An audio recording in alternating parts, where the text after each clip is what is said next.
everyone, and welcome back to Fast Keto. I'm so thrilled. Today we have Robb Wolf joining us, the Paleo King, although he is sort of more keto carnivore these days. And this interview was so fantastic, I had to split it up into two parts. So I really wanted to honor, the book with lots of questions because it is so fantastic and well researched. So enjoy this part two of this two-part interview with Robb Wolf. If you missed the first part, you can go back and listen to it after. It doesn't matter in which order because they are kind of two separate topics. So you can listen to this one. If you missed part one, go check it out later and let us know what you thought. Seeing the cracks come through because of the centralization of our meat supply has been really shocking. Right. Yeah. It's interesting. Like, I don't know if you made it all the way to the end of the book, but we had kind of a how to get your life squared away section. And it's almost like a prepper manifesto. Like Diana shot me a screen capture of the list. She's like, do you remember this? And this was in early March. And it was like, have some cash on hand, have some food, this is just kind of general stuff that we've always tinkered with, but that understanding that the food system is really brittle and that it wouldn't take much to cause some major hiccups in that scene. Like, that's something that I've thought about a lot. And it was just laid bare, with the way that COVID has impacted these highly centralized food production systems. Yeah. Well, welcome to the show. Welcome to Fast Keto. Thank you so much for being here. I definitely wanted to have you on the show for a while, and congratulations on releasing this book. I know you've written a couple of best-selling books, which, have really impacted and influenced a lot of people. So congratulations on the new one. But what made you want to write this book? Oh, man, that is a really good question. And that is one of the toughest questions to ask because honestly, both Diana and I have multiple times said, I don't know if this is a good idea to do it. She's had death threats before. I kind of have too, out of like the kind of lunatic fringe vegan community. And this was even before we really like drew a line in the sand on kind of the regenerative agriculture stuff. And a good friend of mine, John Wellborn, who's a super smart guy. He has a master's degree in rhetoric and all this stuff. Very, very well-read, smart guy. And he just read Sacred Cow and he's like, I've never read something that is both credible, but also paints a picture contrary to the dominant narrative. Like it's just every single turn, like, meat, we're told that meat is bad for your health, that it's unethical to eat it, and it's going to destroy the environment. And we really went through actually trying to prove those points. That's where we started from.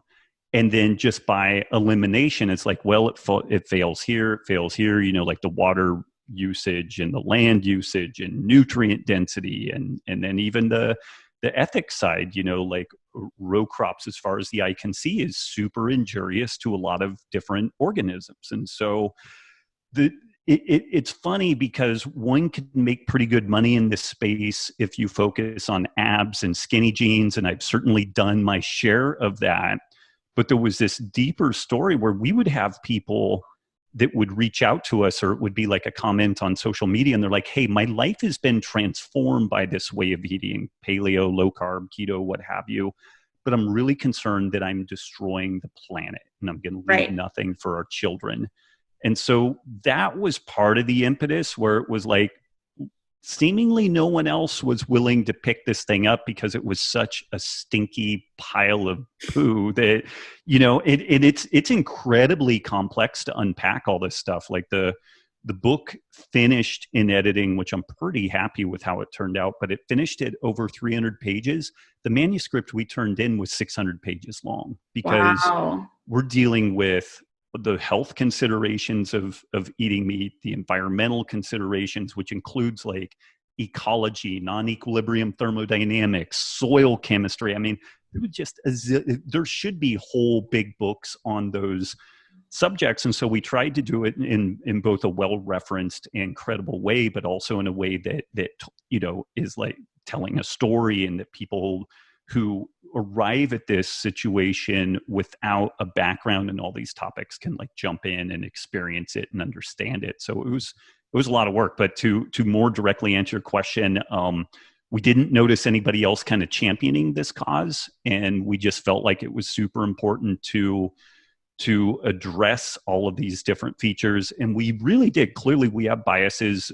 Diana has written paleo-related books, but we really did go into this trying to disprove what we ended up with in the book. And there are some thorny topics in there that get people, even in our community, mad at us. Like, I would love to be able to say that grass-fed meat is massively more nutritious than conventional meat.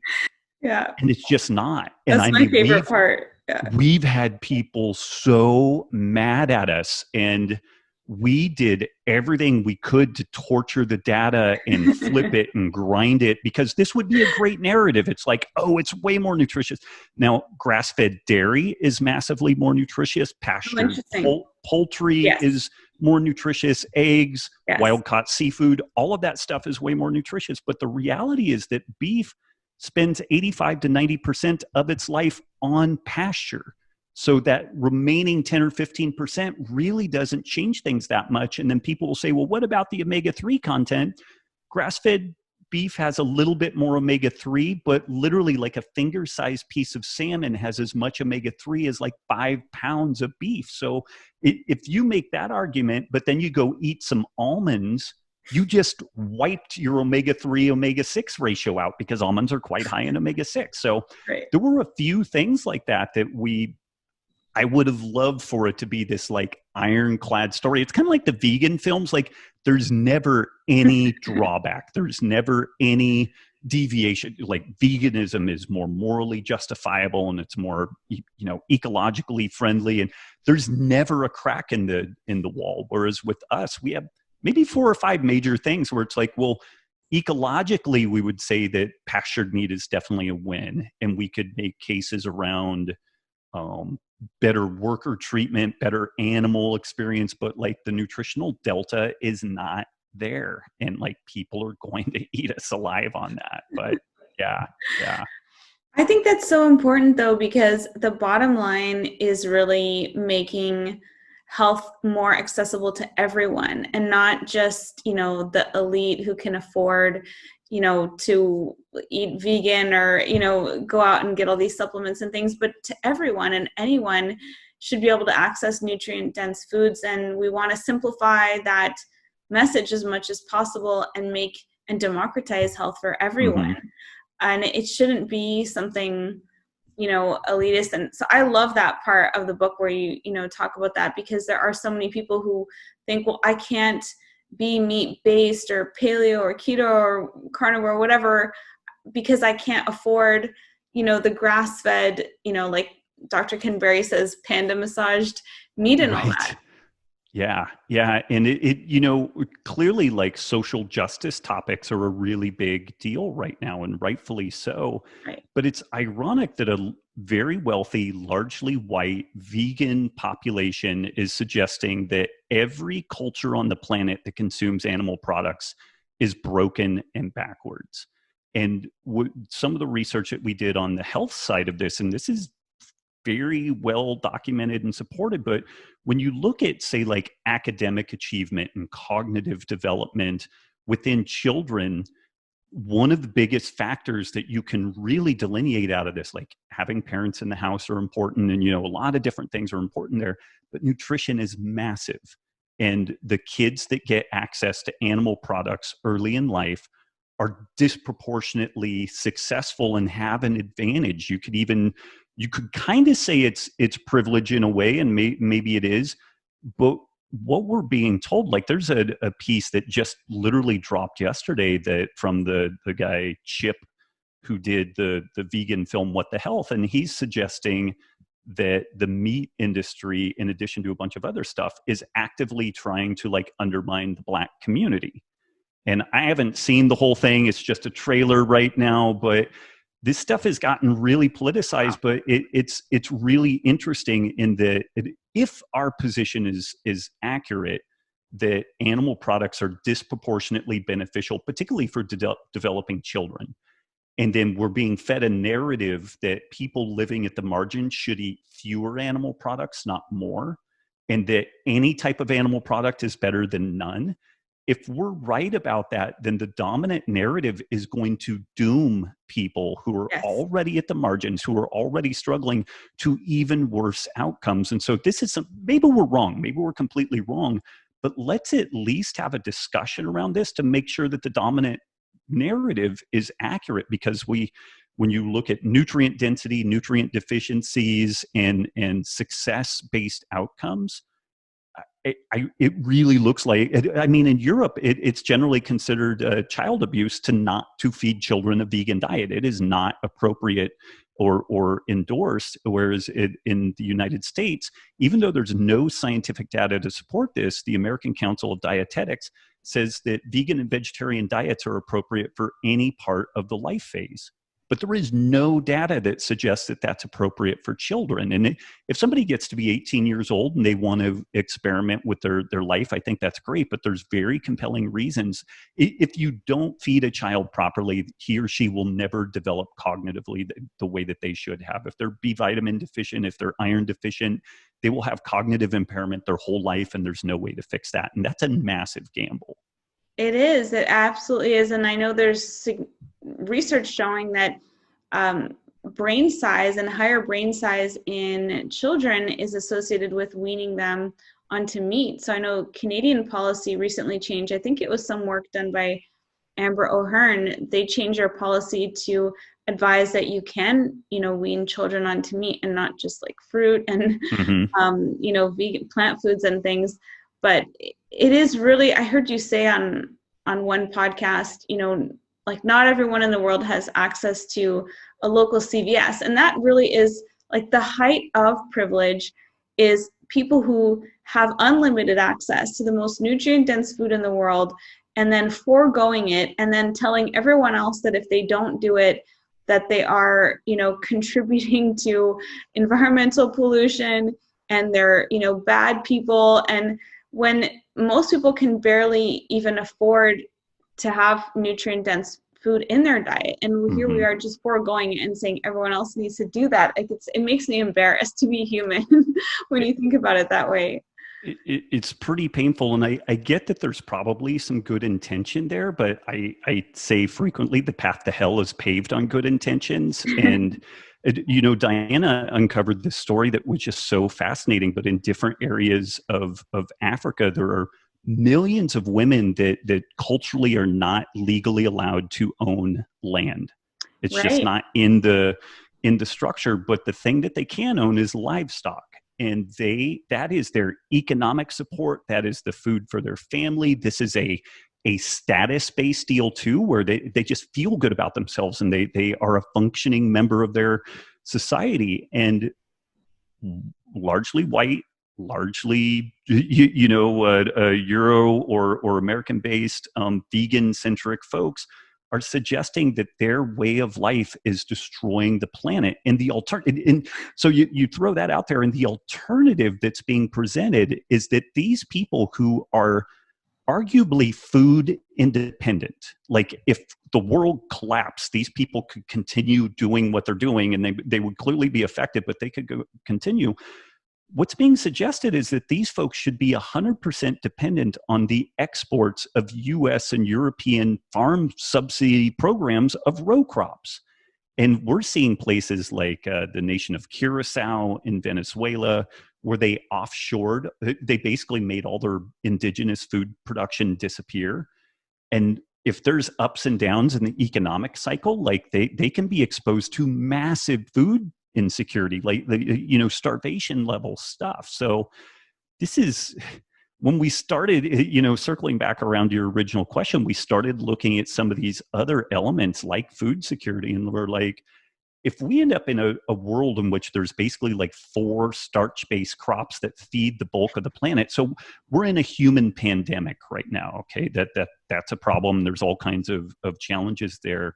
But if we have a massively non-diverse food system, what if one virus started attacking wheat or corn or rice, and a quarter of the world's food was negatively impacted. Like, we are so risk exposed in a scenario like that, versus having all kinds of decentralized food production and really honoring the local indigenous, methods of producing food and cooking food. And then, to the degree that it makes sense, centralize that and ship the excess around so that we can share that and we have some economic engine. But that is honestly a much more free system than having a few large companies that basically own the intellectual property of our food, which is kind of where we are today. And the Planet of the Vegans narrative just leads into that. Like, some of the stated goal of the fake, like the Beyond Meat folks, is to own the intellectual property of the food system, because it's cows and pigs and sheep and goats. Like, you can't own the IP on that. They're natural entities. Whereas if you can modify an organism genetically, or if you can create a particular processing method, then you can own that IP and make people dependent on it. So there's just so many layers to this thing, which is really cool on the one hand, because there's a lot of opportunity, but in this day and age of short attention spans and kind of elevator pitch type stuff, it's really hard to unpack all this stuff. Right. Yeah. I love how you said, if, vegan is like this really easy thing to explain, it's like you're just not being cruel and you're saving the animals. And then, but if you want to talk about all the opposite arguments, you have to literally write a book, which is what you ended up doing, and tie in all these different pieces from ecology and biodiversity and, understanding, just how broken our food system is. It's just amazing the timing that you had with this book, seeing as like what we've just been through might sort of open up some people's eyes to some of the flaws in the system and why it is so broken. And like, I think a lot of people were surprised to learn things like that. Some pork and chicken is being like grown in the US and then like shipped to China, processed there, and then brought back to the US. I mean, what kind of rigmarole that is. You talk about like, greenhouse gas emissions and transportation. Right. Like, it seems almost like, how did we get here? It's some kind of, policy. I don't know what, understand. I'm sure it's profit driven, I'm sure that's why we're in this situation, but it's been really interesting to be in this situation, see those cracks exposed. Mm-hmm. And also, just how poor our metabolic health is, like seeing some of that exposed as well through this.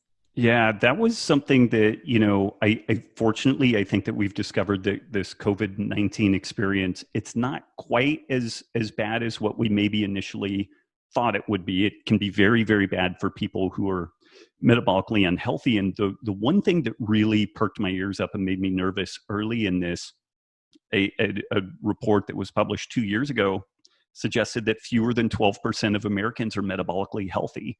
And that's using kind of modern cut points of what metabolic health is. If we use kind of an ancestral health model, it would be like, oh, there's a dozen people in the United States that are metabolically healthy, And so that concerned me, but it's looking like even in those circumstances, it's maybe not as bad as what we initially thought. But we're also starting to see some suggestion that maybe immunity doesn't last a long time with the SARS-CoV-2 virus. And the likelihood of, and because of that, and for a variety of other reasons, there's never been a coronavirus vaccine. There's never been one developed in that family. And then even if there was the potential of developing one, which didn't kill people worse than the virus itself, which is the reason why they shelved the research on the SARS-CoV-1 virus, it ended up killing animals even worse than the main virus did. If you have a short immune cycle naturally from exposure, then it's going to be even worse with the virus, or with the vaccine, excuse me. And so then it begs the question, what are we going to do? And being metabolically healthy is the option you have. And that still may not 100%, get you a get out of jail free card, but that's literally the option that we are left with is getting as healthy as we can, getting sun on our skin, doing some breath work every day, mitigating stress. But this stuff is only being put forward by the lunatic fringe like you and I. Like, this isn't mainstream, like CDC guidelines, which are, we may not have a good solution to this situation, and you need to get as healthy as you possibly can. I really wish that was being focused on more. And I hope that, again, if some good comes out of that, it is exposing our weakness, like that we've gotten so unhealthy as culturally and globally. We've gotten so unhealthy. It's made us vulnerable to things like this, and I really do hope that people do open up more and see some of that, if anything good can come from it. Yeah. And not to belabor that point, but I think I mentioned this in the book, but not specific to the SARS deal, but 2004, 2005, the Congressional Budget Office in the United States had a projection that by 2030, 2035, the U.S. would effectively be bankrupt due to diabesity-related issues, that the cost of dealing with diabetes would be so great that it would consume every nickel, dime, and penny of GDP. And that's on top of every other problem that we have. And that problem has only gotten worse, arguably. And I would make the case that all that the COVID-19 experience did, it took this problem that was maybe a decade or two down the road, and it made it happen now. Right. And instead of it taking years, it took weeks or months. And so it's exactly the same problem. It just got compressed into a much tighter timeline. But even if and when we get through this, if we don't do something to fundamentally change our food systems and the kind of leadership around this, then we're going to have a really difficult time navigating this going forward. Yes, I agree. Well, it's a very, very timely book. And, I really loved reading the book, and I got so much out of it. But I really have to say, I love how much research you guys put into it. And, I'm curious, what are some of the things that surprised you? I mean, I love the part about grass-fed versus grain-finished. Like you said, it might upset some people, but at the same time, it just means like more health accessible to more people. And you don't have to feel so bad and guilty if you are gaining health through buying, meat at the supermarket and not buying the most expensive, meat that you can really thrive on that. Right. So I think it's great that you guys did that, and you didn't, you let the data dictate the answers and didn't try to change that. But what other things surprised you in doing all your research? Yeah, there were a couple of things that stood out. One of them is that when we look at even conventionally raised beef, I think I mentioned a little bit earlier that they conventionally raised cows and sheep, I would say also, though they tend to be 100% grass finished, they still spend 85 to 90% of their life on grass. And so although I could make the case that we need much more decentralization, like these centralized processing centers are bad news. This is where the whole CAFO kind of horror show happens. But it wouldn't be hard to tweak the current beef production system into something that is truly regenerative and dynamic. But what's ironic is that we're being told to eat much more chicken in particular, which chicken is 100% grain and soy fed. That's 100% of its whole dietary intake, and we've reduced red meat intake and shifted more towards both pork and chicken, and both of these are 100% dependent on grain inputs, which like the reallocation of food away from humans, it's oftentimes said that meat is inefficient as far as feeding people. You could feed far more people with grains than you can with meat. What's missed in all that is that we're ignoring the incredible efficiency of ruminants that can live on completely marginal land, like fully 2/3 of the land that we have available is amenable to nothing but grazing animals. You can't raise crops on it. You can't do anything else with it. Like, that's it.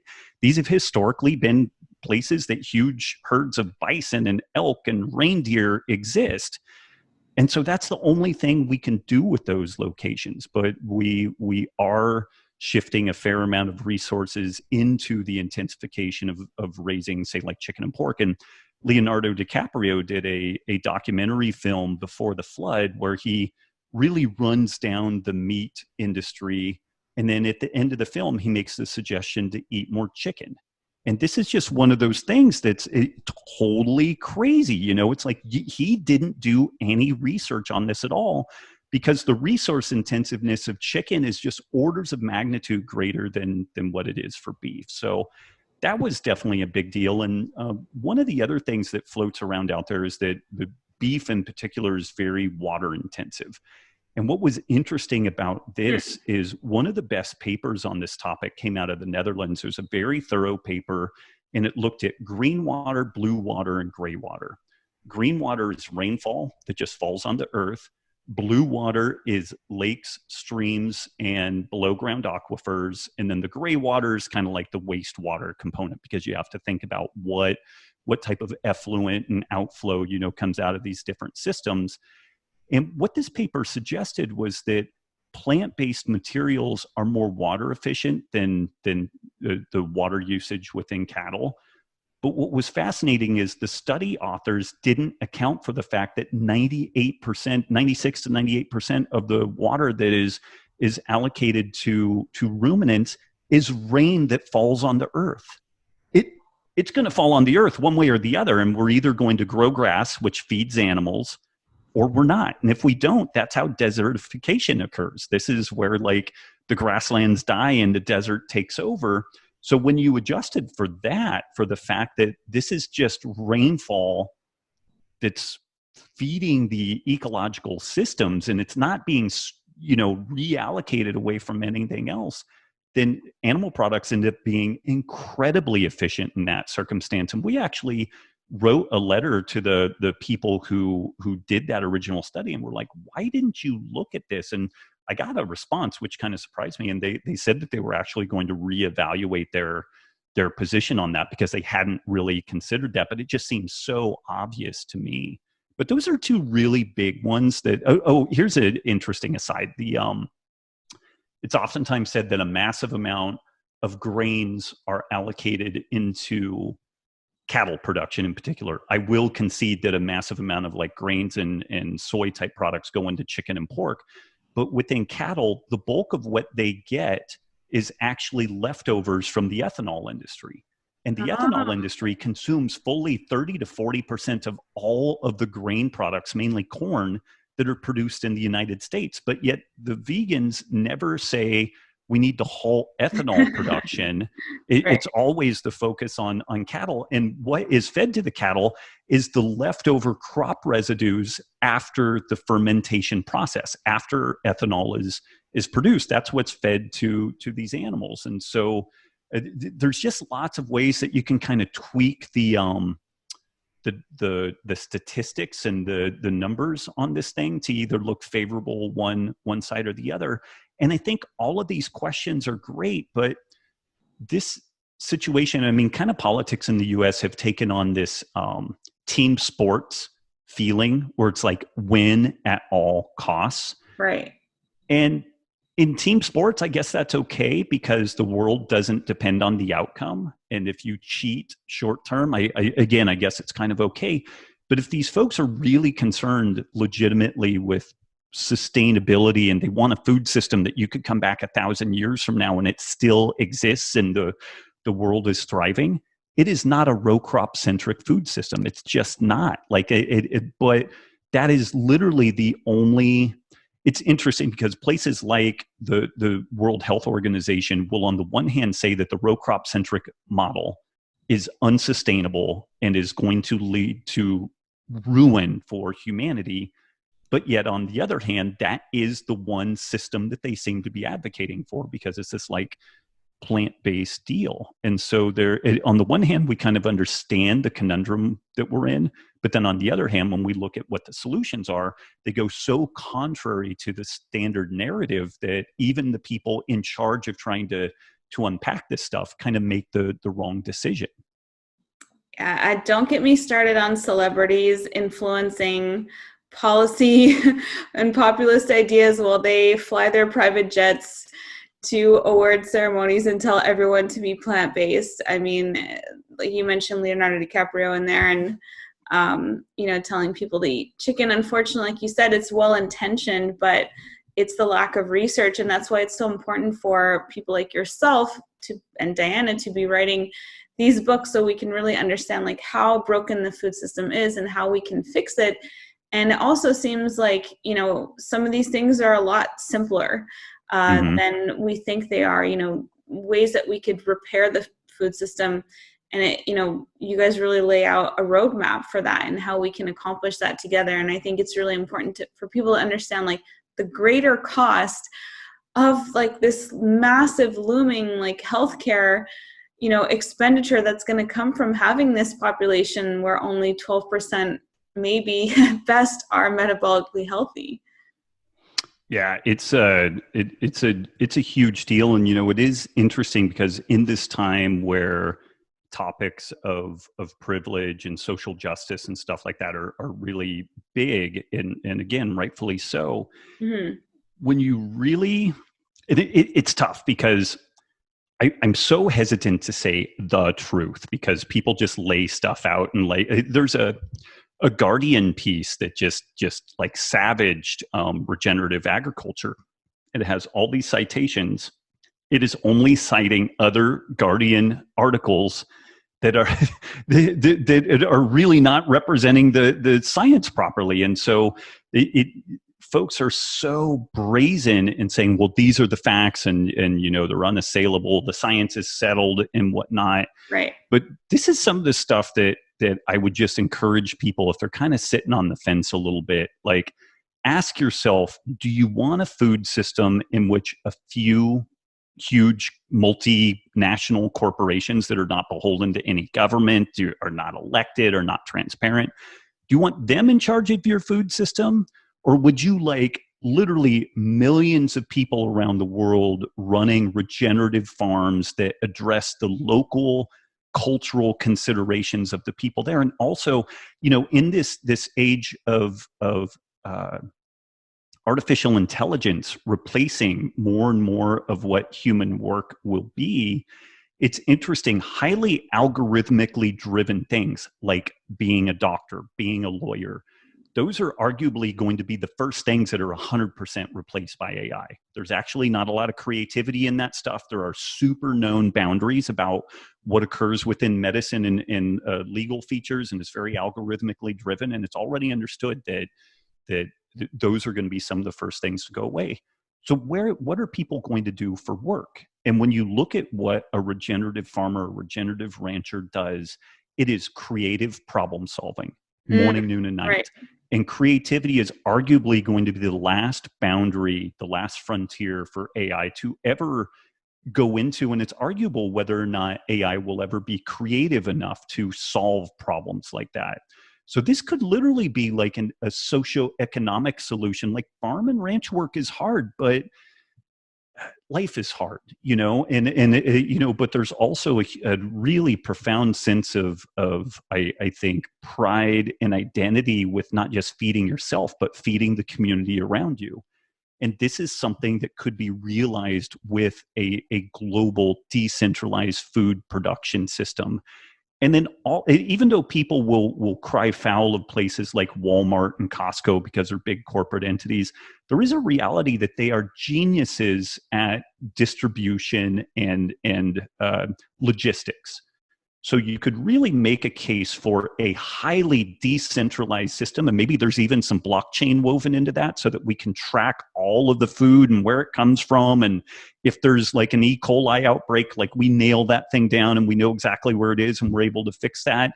But then we're able to take advantage of these economies of scale in distribution. And it just paints a really amazing picture that it would be like a mid 18th century farm, but they've got drones, they have satellite imaging that it informs the way that they graze the animals and what they should do with regards to their timing.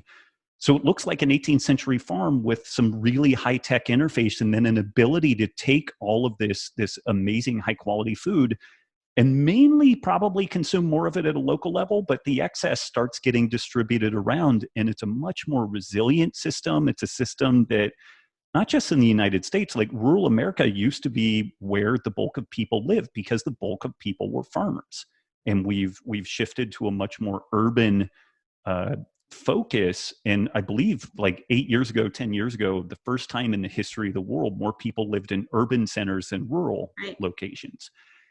And there's debate about the pluses and minuses of both of those, but I could make the case that we might want lots and lots and lots of small farms all over the place, taking advantage of the opportunities within these different environments to, again, kind of honor the culture and the traditions of the local people, not just in the United States, but in Central America, South America, all around the world, which is really what we're suggesting with these models of holistic management, regenerative agriculture.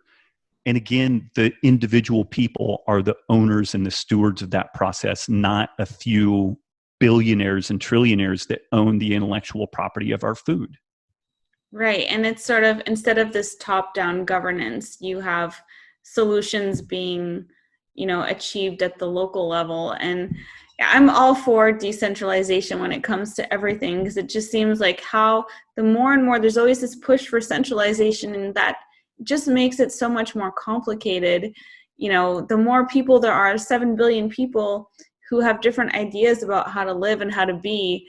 Whenever I look at the US, I always think like just decentralization would help solve so many problems that people are all trying to live in one way. And there's just no way to do that with that many people. So that's a really beautiful vision. I think it's not outside of the realm of possibility. Farming has become trendy again for young people. Young people are wanting to have chicken, coops in their backyard and go back to that kind of lifestyle. So maybe we can find some kind of hybrid model that, like you said, uses our latest technology, but still like engages so many of these practices, traditional ones that shouldn't be thrown away just because we are progressing technologically.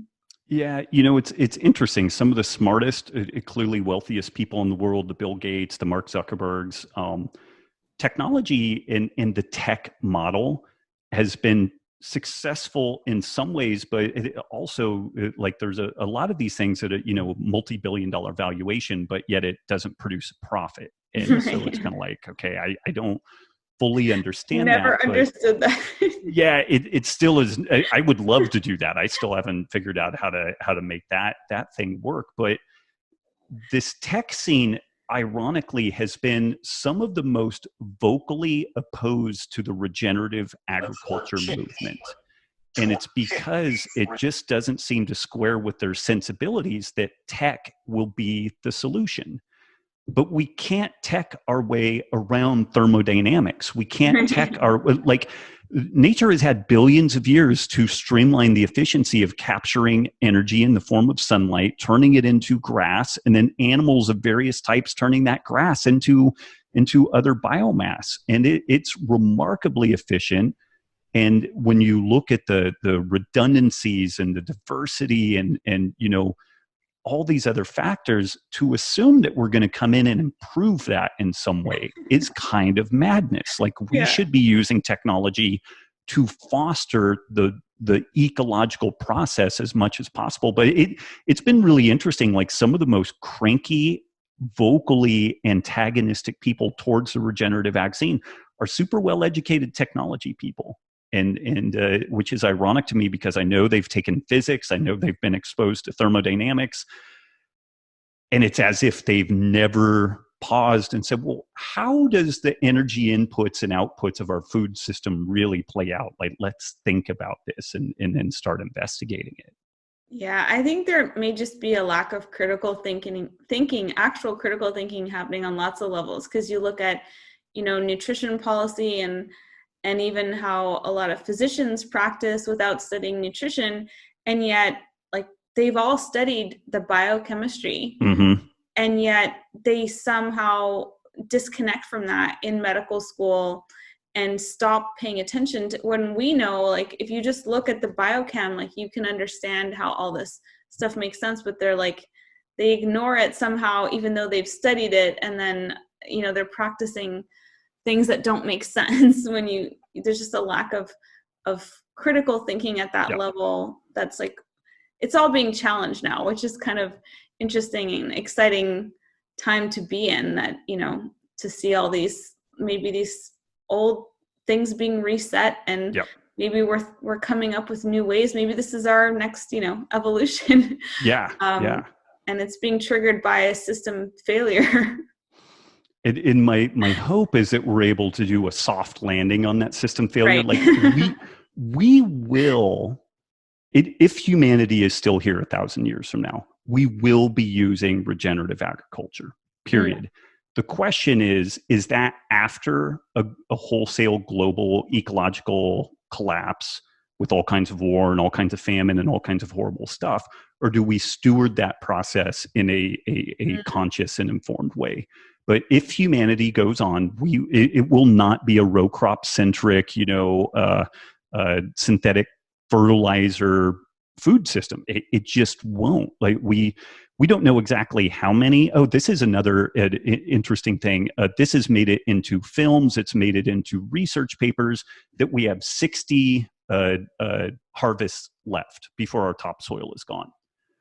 Nobody can find anywhere where this came from. What it appears to have been was an offhand comment at a UN meeting, and then this just got written into folklore. And this was something that, and again, this would be a great thing for Diana. We only have, because this plays to our narrative, we only have 60 years of harvest left.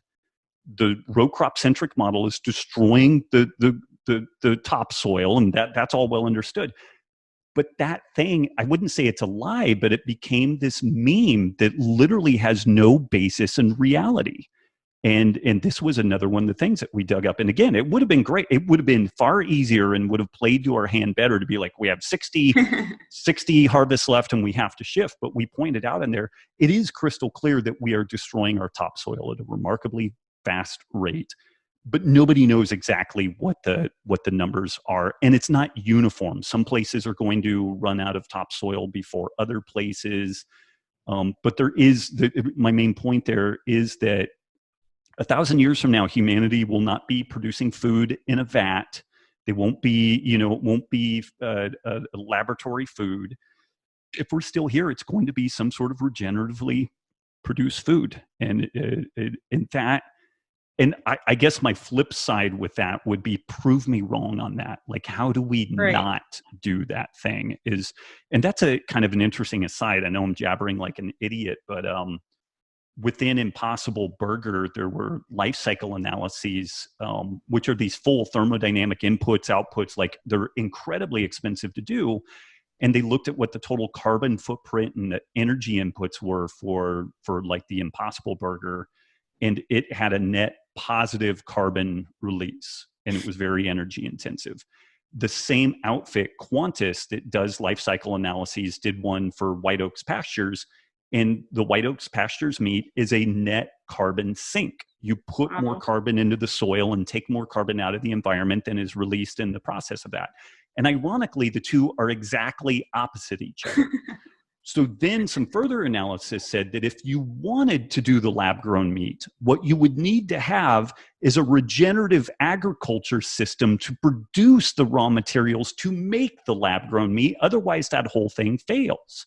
So and again, this is kind of the stuff that we unpack in the book. And I hate to say it this way, but there will be some people that just outright lie. They're like, that's wrong. This, here's our data. And this is where it becomes a little bit of either everybody becomes an expert on it and they read the original research themselves, or they pick a side and I guess Diana and Robb are credible, so I'll go with that. Or maybe these other people are credible. But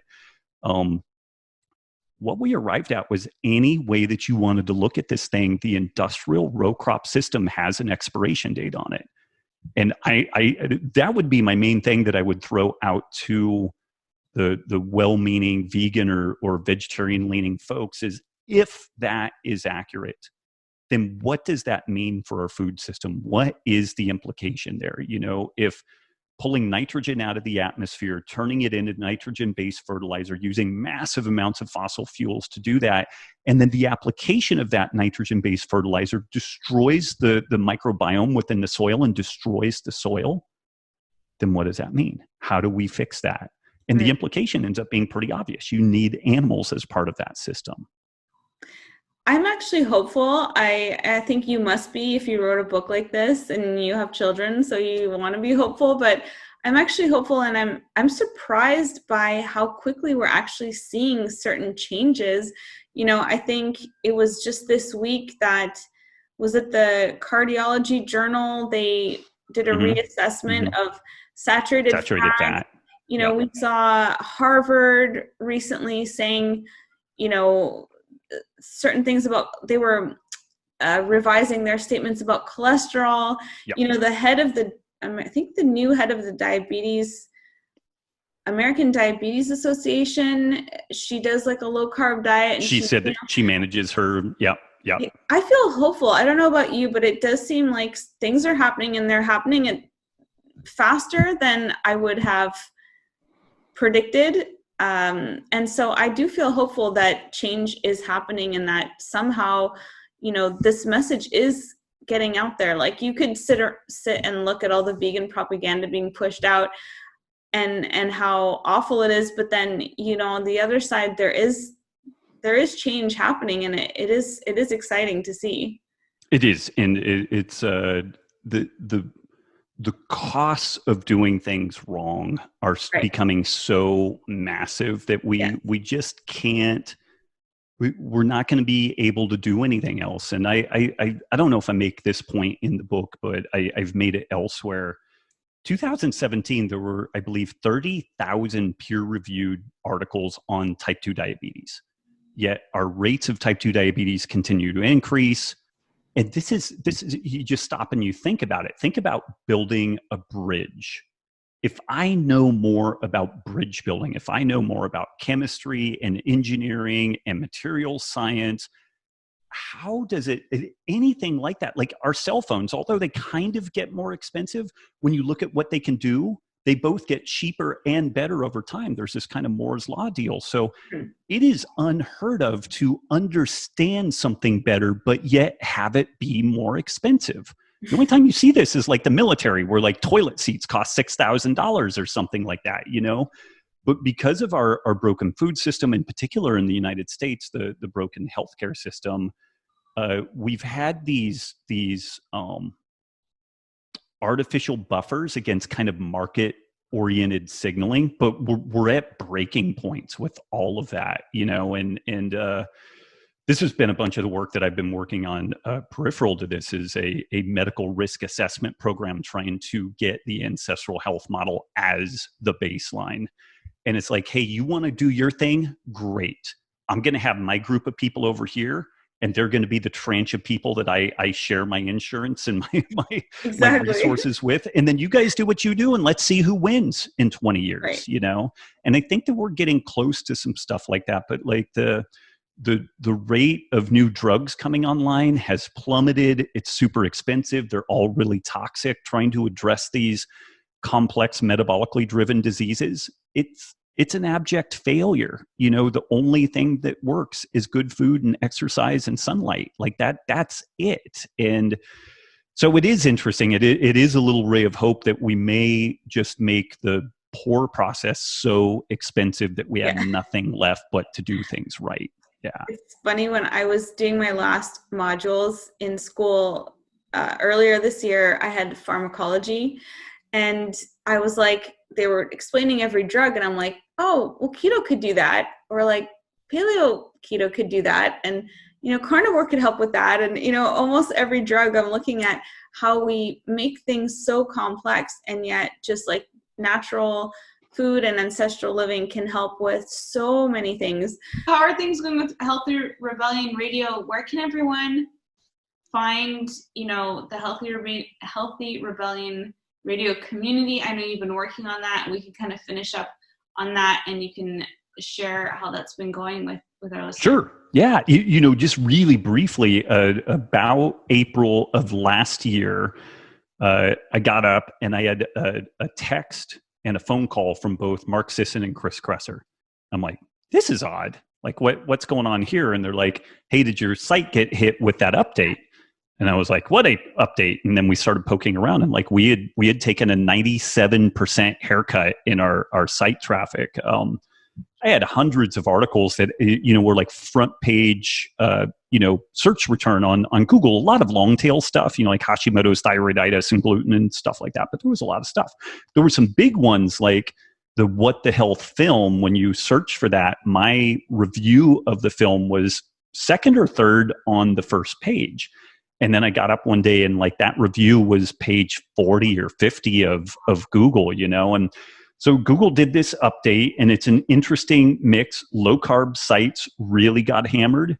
Interestingly, within the low carb scene, there are a lot of people that are kind of anti-vax deal, which that's a whole topic I don't even want to get into. But there was kind of a package deal that a bunch of people ended up getting a really massive haircut on their site traffic. And Nikki and I were just like, do we close up shop? Are we done? What do we do? And so we decided to try getting onto a platform that is outside of the kind of information monopoly scene. And so there's this outfit called Mighty Networks. The woman who founded it, Gina Bianchini, is just really outspoken about freedom and access and markets, a little libertarian leaning. And so I took a leap of faith, and we moved the bulk of our operation to this thing called the Healthy Rebellion, where the goal is to liberate 1 million people out of the sick care system. And the way that we do that, we identify metabolic health. We get people plugged into a functional medicine practitioner network and health coaches. And then we're really trying to figure out a solution to the third-party payer, conundrum within the United States in particular, looking very closely at these things called MediShares. So I've been chipping away at that. We've got about 1,000 people in there. We do resets once, 3 times a year, where we basically pull from the book Wired to Eat and do a 30-day focus on sleep, food, community, and movement. And it's been pretty good. I didn't realize it, but I was kind of depressed dealing with the standard social media scene. Like I didn't really like my work. It was just kind of a buzzkill, but I actually really enjoy getting over to the Healthy Rebellion and doing stuff with folks there. And if folks want to check that out, it's join.thehealthyrebellion.com. I still have robbwolf.com as a spot where people can track me down. The only social media that I do anything with anymore is Instagram, and it's @DasRobbWolf over there. Fantastic. Well, I'll put links to all of that in the show notes. Thank you so much for joining me today, Robb. It's really an honor to have you on the show. I love all the information that you shared. I'm going to have to put this into 2 parts so people can give it, full attention. But congratulations on writing this book. It just sounds, thank you. I really hope it makes an impact on policy and that we see some change there. I hope so. I hope so. A couple of people have said that they think it will be the silent spring of our generation, and that would be pretty awesome if that's the way it played out. Yeah. So when does the book release? The book it drops officially July 14th, but we're really begging people and humping their knees to order early because of COVID. Bookstores are closed. Like they're opening a little bit, but bookstores are closed. Amazon is really cagey about, how many books that they want to carry. And if we can make the bestseller list, it's interesting. You get a disproportionate amount of kind of free support and advertising if you make the New York Times or the Wall Street Journal list. So the danger in all this is that the book will be pretty popular and we will sell out of it. And then it's a long reorder time and everything. So what we're doing to try to grease the skids on people pre-ordering is if folks go to sacredcow.info/book, we have all of this extra swag that they get. They get, I think like 6 or 8 hours of interviews that didn't make it into the Sacred Cow film itself. There's probably going to be some access to the Sacred Cow film at some point also for the pre-order people, and then just tons of other bells and whistles to encourage people to do that pre-order. Awesome. That sounds fantastic and like a great offer. And, if people really want to support this movement, they need to make sure your book hits the bestseller list again, because, that's a way that we can really all support the work that you're doing. So absolutely. Offer episode. I hope you enjoy it. If you did, share it with someone that you think would like it too, and head over to social media and let us know what you liked about the episode and share any insights and takeaways that you had with us about it. So I was thrilled to get to have Robb on the show with us today. I'll put links to his book, to Healthy Rebellion community as well. They're all such fantastic resources that he has created. I'll put all those in the show notes for you guys. If you are interested in trying out keto with me as your coach and guide, you can head over to ketogenicgirl.com. I have all the meal plans that I use personally myself and have used with thousands of clients over the years. And I also have coaching that come with all the meal plans in our Facebook group. And I also have private coaching available over there as well. So hope you guys are having a wonderful fat-filled day. And until the next episode, wishing you a wonderful rest of your day.